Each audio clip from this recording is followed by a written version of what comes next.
ప్రధాన రాజకీయ పక్షాలు ప్రతిష్టాత్మకంగా భావిస్తున్న ఉత్తరాది ఎన్నికల పర్వం ప్రారంభమైంది. 2019 సార్వత్రిక ఎన్నికలకు సెమీఫైనల్ గా భావిస్తున్న ఎన్నికల్లో 3 పార్టీలు హోరాహోరీగా తలపడుతున్నాయి.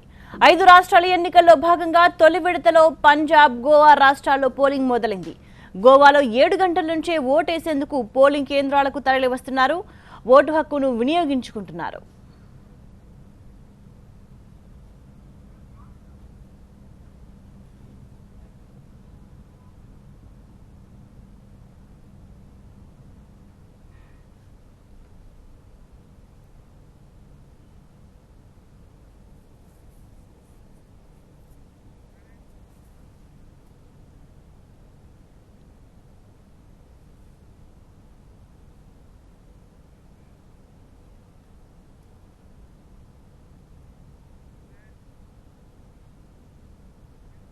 పనాజీలో కేంద్ర మంత్రి మనోహర్ పారికర్ ఓటు హక్కును వినియోగించుకున్నారు.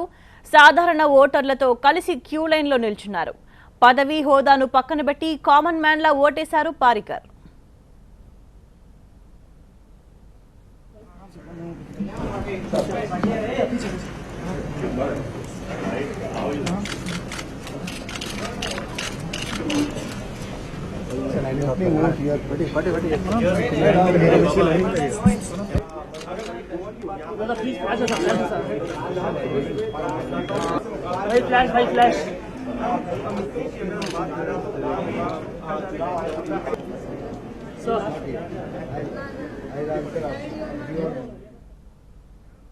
గోవాలో ఈసారి రికార్డు స్థాయిలో పోలింగ్ నమోదవుతుందన్నారు మనోహర్ పారికర్. గోవాలో 2/3 మెజారిటీతో బీజేపీ విజయం సాధిస్తుందన్న ధీమా వ్యక్తం చేశారు.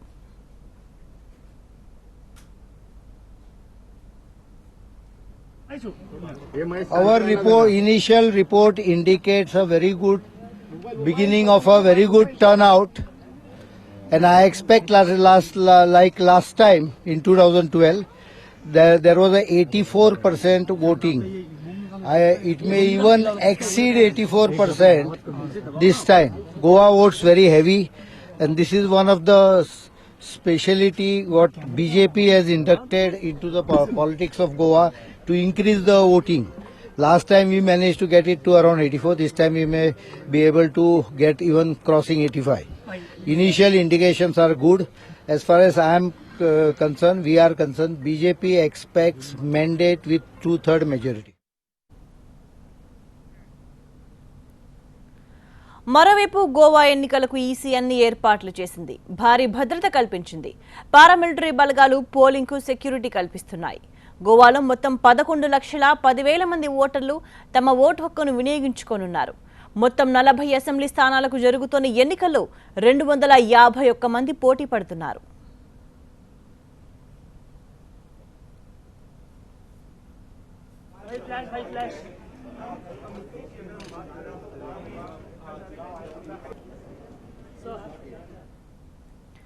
గోవాలో త్రిముఖ పోటీ నెలకొంది.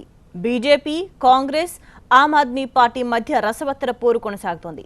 అయితే అధికారం నిలబెట్టుకునేందుకు బీజేపీ, పవర్ కోసం కాంగ్రెస్, సత్తా చాటేందుకు ఆమ్ ఆద్మీలు హోరాహోరీ ప్రచారంతో హీట్ పుట్టించాయి.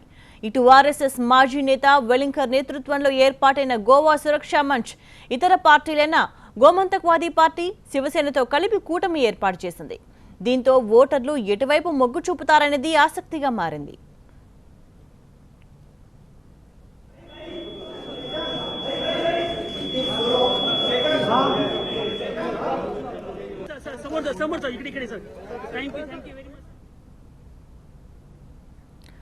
గోవాలో పోలింగ్ సరళిపై మరింత సమాచారం మా ప్రతినిధి రమేష్ అందిస్తారు.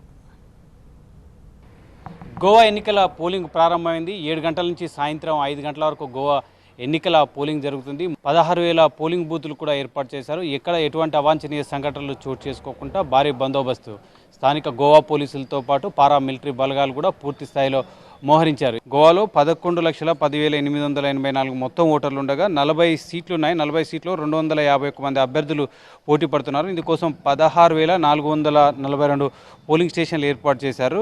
మొత్తం అభివృద్ధి అవినీతి అనే నినాదంతో ఈ గోవా ఎన్నికలు జరుగుతున్నాయి. తెలుగు వాళ్ళు కూడా చాలామంది ఉన్నారు. తెలుగు వాళ్ళు ఈ ఎన్నికల్లో ఓటు హక్కు కూడా వినియోగించుకుంటారు. మనతో ఒక ప్రొఫెసర్ ఉన్నారు, ఆయనతో మాట్లాడదాం.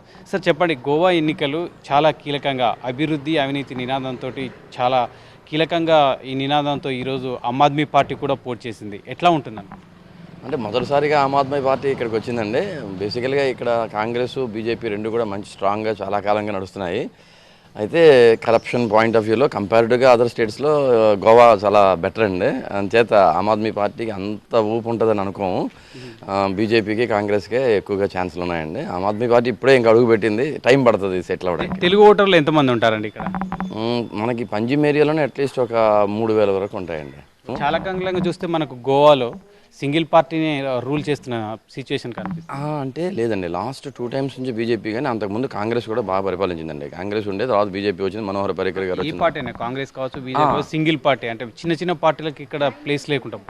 అది కరెక్ట్ అండి, ఎందుకంటే 40 సీట్లే కాబట్టి. ఒకప్పుడు ఎంజీపీ అండి, మహారాష్ట్ర గౌమంతక్ పార్టీ మొట్టమొదటండి. తర్వాత బీజేపీ కాంగ్రెస్ అందుకున్నాక ఇప్పుడు బీజేపీ అనేది రెండు సార్లు నుంచి పరిపాలన చేయడం జరుగుతుంది. కనుక చూడాలి మరి. ఈ రెండు పెద్ద పార్టీలు రెండింటికే ఛాన్స్ ఎక్కువ అండి. మళ్ళీ సీఎం ఎవరు అవుతారు? అది ఇంకా డైలమా అండి, ఎందుకంటే అది ప్రస్తుతం ఏ పార్టీ గెలుస్తుందో తెలిసిందో చెప్పొచ్చు అండి. బీజేపీ కనుక ఒకవేళ అధికారంలోకి వస్తే సీఎం ఎవరు అవుతారని ఎక్కువ ప్రచారం. ఇప్పటికి వాళ్ళు బయటగా బాహారంగా పలానా వారు అని చెప్పలేదు. కాకపోతే మళ్ళీ పరశేఖర్ గారికి ఏమైనా అవకాశం ఉంటుందేమో చూడాలి. Thank you. Welcome sir. ఇది మొత్తం మీద గోవా ఎలక్షన్లు మనం చూస్తే పెద్దగా క్యూ లైన్లు మన దగ్గర కనిపించినట్టు పెద్దగా క్యూ లైన్లు అయితే కనిపించవు. ఒక్కొక్కరుగా ఓటు వేసిపోతున్నారు. పోలీస్ బలగాలు అయితే పూర్తి స్థాయిలో ఉన్నారు. మొత్తం 88% ఇక్కడ అక్షరాస్యులైన ప్రజలు ఉండడం మూలంగా ఎక్కువగా ఎవరికి ఓటు వేయాలి, ఎవరికి ఓటు వేయద్దు అనేది ఖచ్చితమైన అభిప్రాయంతో ఉంటారు. కొంతమంది యువకులు కూడా తమ ఓటు హక్కు వినియోగించుకున్నారు. బీజేపీ కాంగ్రెస్ ఎప్పటి నుంచో ఇక్కడ గోవాలో పోటీ పడుతున్నప్పటికీ ఈసారి మాత్రం ఆమ్ ఆద్మీ పార్టీ కొత్తగా రంగంలోకి దిగింది. 40 సీట్లకు పోటీ చేసింది. ఒక నామినేషన్ మాత్రం తిరస్కరించారు.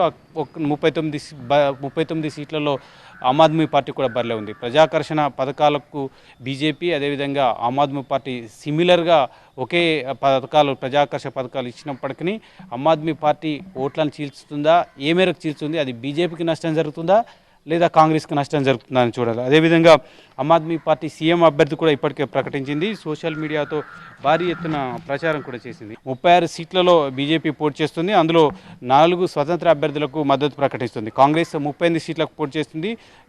ఇతరులకు మద్దతు ప్రకటిస్తుంది. ఆమ్ ఆద్మీ పార్టీ ఇందుకు ముందు చెప్పినట్టే 39 సీట్లకు పోటీ చేస్తుంది. శివసేన కూటమి 28 స్థానాలకు పోటీ చేస్తుంది. ఇంతకుముందు చెప్పినట్టు శివసేన, గోవా సురక్ష మంచ్, అదేవిధంగా మహారాష్ట్రవాది గోమంతక్ పార్టీ 2 పార్టీలతో కలుపుకొని 28 సీట్లకు పోటీ చేస్తుంది. ఎన్నికలు ప్రశాంతంగా జరుగుతున్నాయి. ఇప్పటివరకు ఎక్కడ ఎటువంటి అవాంఛనీయ సంఘటనలు అయితే చోటు చేసుకోలేదు. 40 స్థానాల్లోని అన్ని పోలింగ్ బూతులు 16,000 పోలింగ్ కేంద్రాల్లో కూడా మొత్తంగా పోలింగ్ ప్రారంభమైంది. 7 గంటల నుంచి 5 గంటల వరకు పోలింగ్ కొనసాగుతుంది. ప్రజలు స్వేచ్ఛగా ఓటు వేసుకోవడానికి అందరూ అక్షరాస్యులే కాబట్టి ఎక్కడ కూడా ఎటువంటి ఇబ్బందులు లేకుండా వాళ్ళకు కావాల్సిన ఏర్పాట్లు చేశారు. ప్రస్తుతానికైతే ప్రశాంతంగా స్వేచ్ఛగా గోవాలో ఎన్నికలు జరుగుతున్నాయి. Out to studio.